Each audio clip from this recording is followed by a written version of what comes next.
किन भावन्त कार्तिक 27 गते अमलाको रुख मुनि बसेर यो एक काम गर्नुस्, तपाईको भाग्योदय हुनेछ।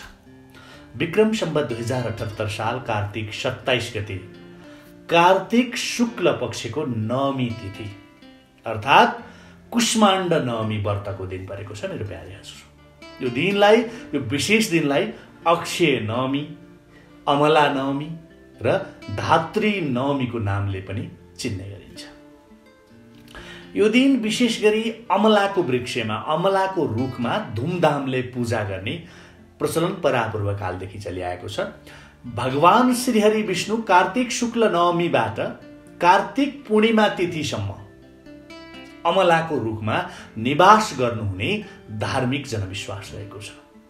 आजको समयमा पनि अमलालाई आयुर्वेदको राजा भनेर सारा संसारले चिनेको छ। यो कुरा त भनिरहनु पर्दैन। जोस् यो दिन अमलाको अतिरिक्त भगवान श्रीहरि विष्णुको पनि पूर्ण विधि विधानत पूजा अर्चना गर्ने गरिन्छ। कुष्माण्ड नवमीको दिन स्नान, पूजा, तर्पण तथा अन्न आदिको दान गर्नाले अक्षय फल मिल्छ भनेर शास्त्रमा बताइएको छ। त्यसैले यस वर्षको कार्तिक शुक्ल पक्षको नवमी तिथि अर्थात् कार्तिक 27 गते परेको यो कुष्माण्ड नवमी व्रतको दिनलाई विशेष रूपमा लिएर धुमधाम र पूर्ण विधि विधानका साथ विष्णुको पूजा अर्चना गर्न तपाईले नबिर्सिनुहोला।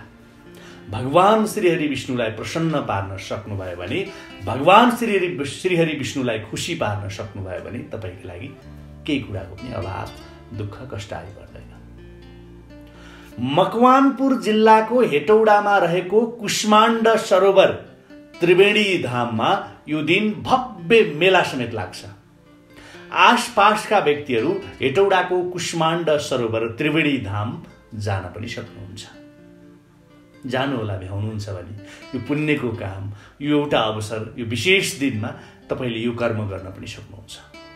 यो मेलामा 108 धारामा स्नान, त्यसैगरी कुभिण्डो दान, त्यसैगरी हवन, भजन कीर्तन लगायत विशेष महत्व सहितका शुभ कार्यहरू गर्ने गरिन्छ।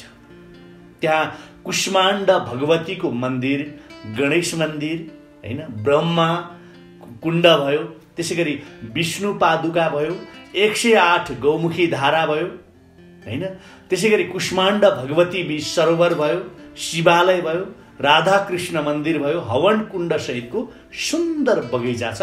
हेर्न लायक एउटा रमणीय मात्र होइन, पवित्र स्थान हो, पवित्र धार्मिक स्थल हो। त्यसैगरी काठमाडौँको बुढा नीलकण्ठको नारायण थान, भक्तपुरको त्यसैगरी चागु नारायण लगायत सबै विष्णु नारायण मन्दिरमा समेत भक्तहरू तथा दर्शनार्थीहरूको बाक्लो उपस्थिति रहने गर्छ यो दिन, हरेक वर्ष, हरेक साल। अब म तपाईलाई कुष्माण्ड नवमीको नाम कसरी रहन गयो भन्ने विषयमा अलिकति कुरा बताउँछु है त। त्यस दिन अर्थात् कार्तिक शुक्ल पक्षको नवमी तिथिको दिन भगवान श्रीहरि विष्णुले कुष्माण्डक नाम गरेका एक बलशाली दैत्यलाई वध गरेको र त्यसको रौँबाट कुष्माण्ड अर्थात् कुभिण्डोको लहरा निस्केको कारणले यो दिनमा कुष्माण्ड अर्थात् कुभिण्डो दान गर्नाले उत्तम फल प्राप्त हुन्छ भन्न भनेको छ। यो दिनको कुभिण्डो दान अति नै महत्त्वपूर्ण दानमा गणना हुन्छ। अर्को महत्त्वपूर्ण कुरा, यो दिनलाई युग परिवर्तन भएको दिन पनि मानिन्छ है। फेरि युग परिवर्तनको दिनका रूपमा पनि चिनिन्छ यो दिनलाई। यस दिन विशेष गरेर व्रत तथा उपासना बसेर ब्राह्मणलाई दक्षिणा सहितको कुभिण्डो दान गर्न नबिर्सनुहोला।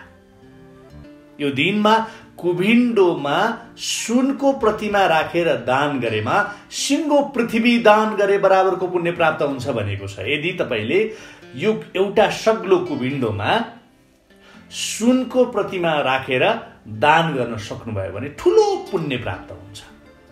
सिङ्गो पृथ्वी दान गरेको बराबर पुण्य प्राप्त हुन्छ। थाहा पाउनुभयो कि भएन? अब यो दिन अमलाको रुखको फेदमा बसेर वनभोज या प्रसाद बनाएर खाने प्रथा पनि, प्रचलन पनि जीवित छ मेरो प्यारे हजुर।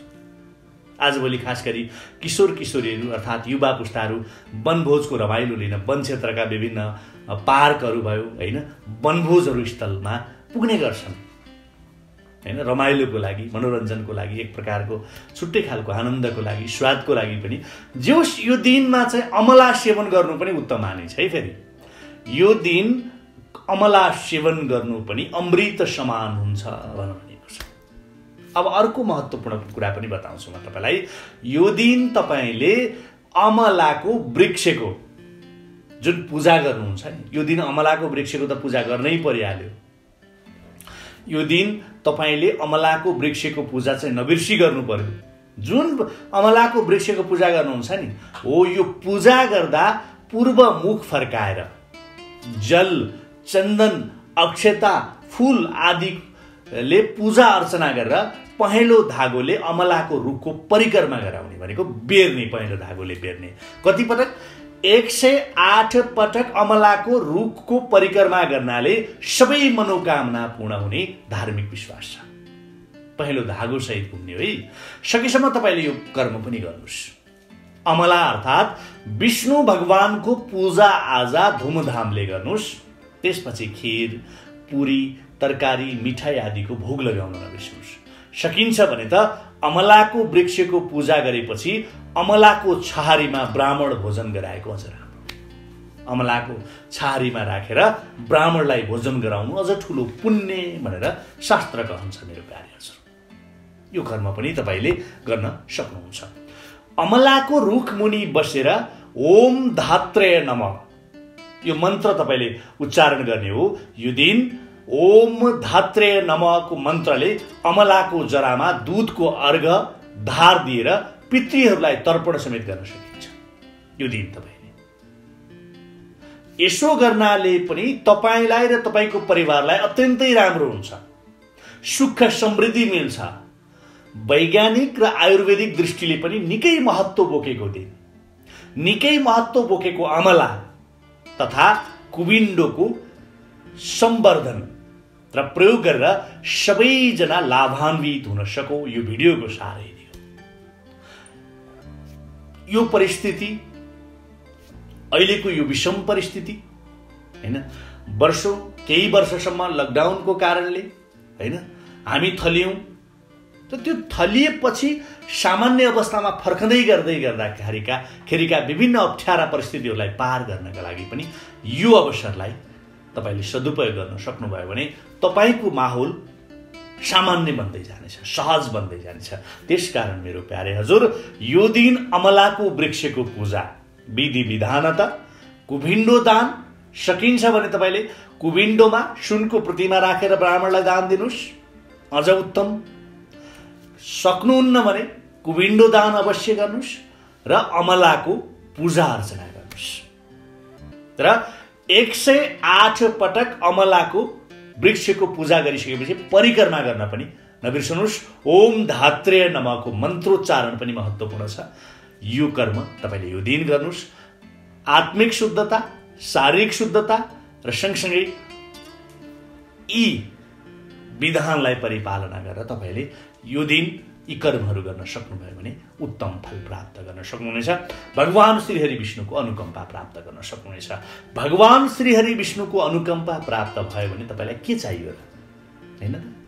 त्यसैकारण मेरो प्यारे हजुर यो दिन अवश्यमेव अमलाको वृक्षको पूजा गरिसकेपछि अमलाको वृक्षमा तपाईले धागो सहित परिक्रमा गर्ने हैन। त्यो परिक्रमा गरिसकेपछि त्यो धागो त्यही बेर्दिने त्यही बाँधिदिने हो। फेरि लिएर निस्किने होइन नि। तपाईँ नझुक्किनु होला र तपाईले दानको काम पनि गर्नु होला।